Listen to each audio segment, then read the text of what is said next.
Every expedition I take is a search for the story of us, who we are, where we came from, and what we might be missing. We think history is a straight line, caves to cities, stone tools to smartphones. But what if that map is incomplete? What if entire chapters of our past have vanished, leaving only strange clues behind? Sometimes you find massive stone structures built with impossible precision by people who supposedly lacked the wheel. Or you hear ancient myths from opposite sides of the world telling the same story: a great flood, gods from the sky. These are the glitches in our historical matrix, the hints that there's more to our story. Mainstream archaeology often dismisses these as coincidences, but for explorers, they're a call to action. Could advanced civilizations have risen and fallen long before the ones we know? Is it possible our ancestors were far more sophisticated than we believe? This isn't just about digging in the dirt, it's about questioning our assumptions. History isn't a closed book, it's an ongoing investigation. The story of humanity might be far grander, more ancient, and more mysterious than we've ever been told. So grab your gear, we're about to explore one of history's biggest what-ifs, the lost continent of Mu. Before we dive into the legend of Mu, let's address the scientific establishment. Why isn't every archaeologist searching for lost continents? Because science demands hard physical evidence. Pottery, bones, ruins you can carbon date.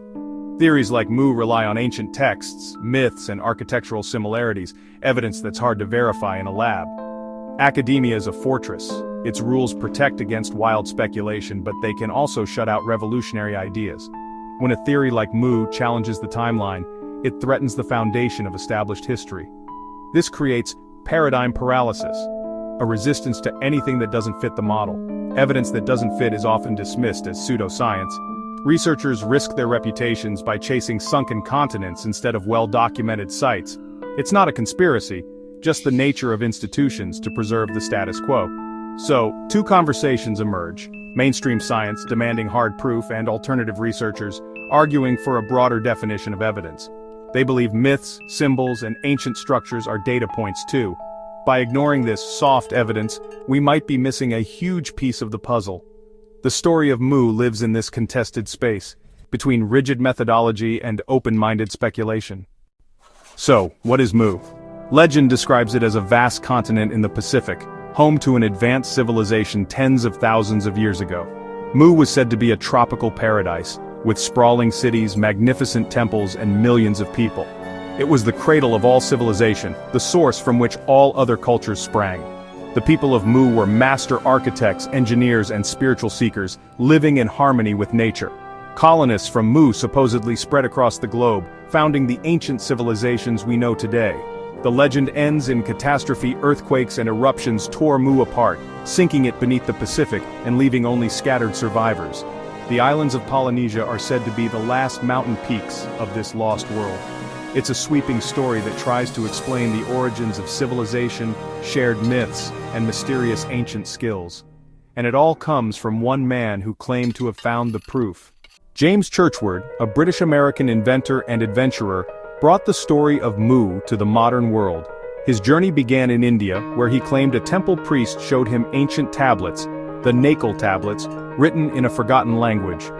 These tablets, he said, told the story of Mu, its location, people, science, and destruction. Churchward spent years deciphering them, cross-referencing their story with myths and symbols from around the world. He traveled the globe, searching for evidence to support the tablets' claims. He saw connections everywhere: flood myths, similar symbols, and architectural styles in distant cultures. Churchward believed these were memories of Mu's fall and proof of its global influence. He published his findings in a series of books, knowing the scientific community would reject them, but he felt compelled to share what he believed was a vital message: that Mu's spiritual wisdom could help humanity today. For Churchward, Mu wasn't just a lost land, it was a lost lesson for the modern world. At the heart of Churchward's story is the Naacal Brotherhood, an elite order of priests from Mu. Their mission to preserve Mu's sacred knowledge and spread it to colonies worldwide. The Naacals were said to be keepers of cosmic laws, teaching a monotheistic religion centered on the sun. When Mu was destroyed, they carried their records to places like India, Burma, and Egypt, hiding them in temples. Whether real or symbolic, the Naacals represent the idea that ancient wisdom survives, hidden, waiting for rediscovery.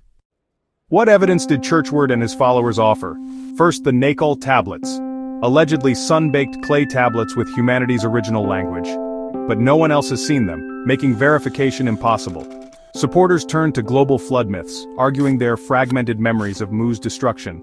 Legends of culture bringers, gods arriving from across the sea, are seen as echoes of Mu's survivors. Geologically, they point to submerged plateaus in the Pacific and underwater structures like Japan's Yonaguni Monument. On land, the colossal statues of Easter Island are cited as remnants of Mu's lost civilization. Shared symbols and architectural styles, pyramids, mummification, astronomical alignments, across distant cultures are seen as evidence of a common origin. Mainstream science calls it coincidence or parallel development. The Mu theory claims its inheritance from a lost motherland.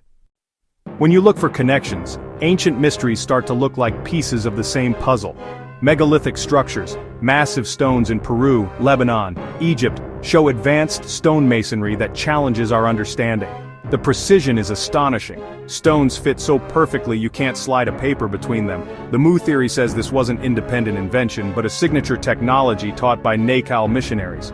Sacred sites worldwide, Angkor Wat, Teotihuacan, Giza, are aligned with celestial events, hinting at a shared astronomical knowledge. This suggests a global science or religion that saw the heavens as a divine map.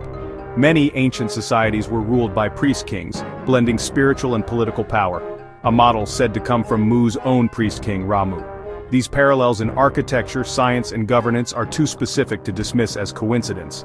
They're seen as the fingerprints of a lost parent civilization. The similarities extend to beliefs and social structures, with divine kingship appearing in Egypt, the Inca, and the Maya. The Mu theory argues these are not random but inherited traditions.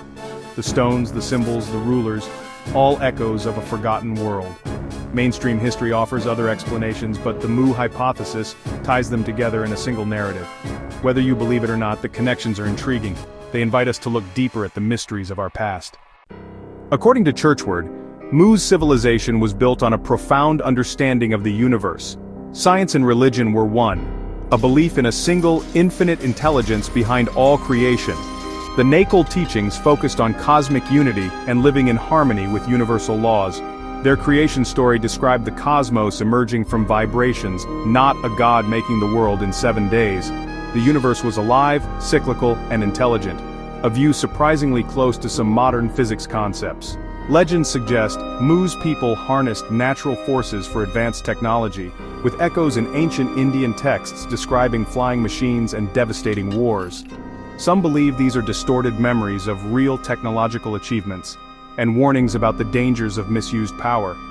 The story of Mu becomes a cautionary tale.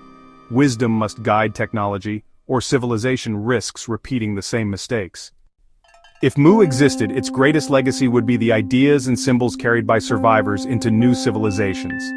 The cross, long before Christianity, was a universal symbol, representing Mu and the spread of its influence. The swastika, once a sacred sign of creation and good fortune, appears in cultures from Asia to the Americas. Churchward claimed it was Mu's most sacred symbol, representing the creative forces of the universe. The all-seeing eye, found in Egyptian art and modern iconography, symbolize divine consciousness and enlightenment. These symbols are powerful archetypes, not just decorations. Their presence in disconnected cultures is a profound mystery. Are they products of the collective unconscious or the mark of a lost parent civilization? The answer challenges everything we think we know about the past. Our story is far from over. As we journey through the mysteries of lost worlds and ancient legends, your curiosity is what keeps this adventure alive. If you enjoyed exploring the secrets of Mu and want to uncover even more hidden histories, don't forget to tap that like button. Subscribe and ring the bell so you're the first to discover our next mind-bending story. And if you know someone who loves ancient mysteries as much as you do, share this video and invite them to join our growing community of explorers. Every like, comment, and share helps us bring you more fascinating tales from the past, and maybe, just maybe, closer to the truth behind the legends. Thank you for being part of this adventure. Until next time, keep searching, keep questioning, and keep the spirit of discovery alive.